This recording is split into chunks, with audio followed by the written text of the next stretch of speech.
So when you first started looking at it, application process, that's something that concerned you? No, the first thing that you just got to start with is, because you got to go to either the CIO, the CFO, or the president. How much is this going to cost? Right? I mean, you can't get past the cost issue. We started the process with developing, from what we knew about our risk, a likely a conceptual program. Now that changed over the period of years, and this, by no stretch of the imagination, was a 12-month process. Putting together this program at Block was a 4-year journey, and there was one defining moment, which we'll get to in just a minute, which actually pushed us towards in the right direction. Great, great. So I know money was a concern, how much it was going to cost, but what was the real drivers for you to move in this direction? Was it, did you notice gaps in your current insurance program? Were the laws changing? Were you seeing litigation? Anything like that? There weren't gaps. The coverage didn't exist.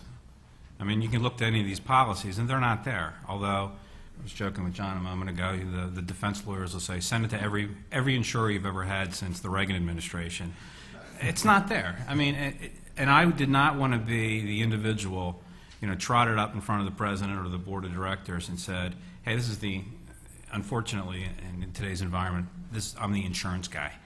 I like to consider myself a little bit more than that, but I'm the insurance guy. Hey, this insurance guy didn't get us the right coverage. He failed.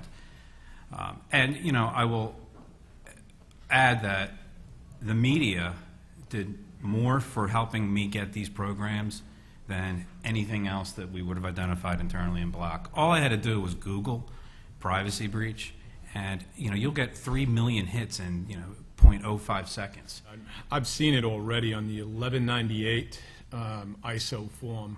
We've gotten some cover under the breach of privacy cover, invasion of privacy.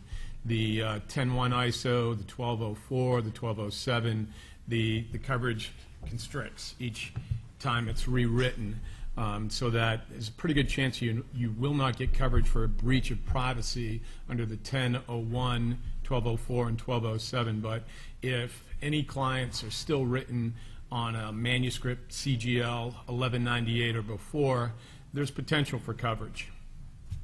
But to your point, I didn't want to have to go try and find it. I wanted it. And that's exactly what we're hearing from most risk managers, that don't want to deal with whether or not it is covered. They want to state emphatically that it will be covered should this event occur. Did you see anything internally of benefit to the process, the underwriting process? Did any of the IT folks see any benefit to going through this process? Not initially. Like I said, this was a 4-year journey, and when we started the journey, one of the biggest challenges I had was trying to convince, and this is 2003-04, the IT department that they're not bulletproof, and there are smarter people out there than just them. I mentioned earlier the media. The media has helped me bolster that argument that, look, there are people that are smarter than you, and it's going to happen. It's not a matter of if, it's when.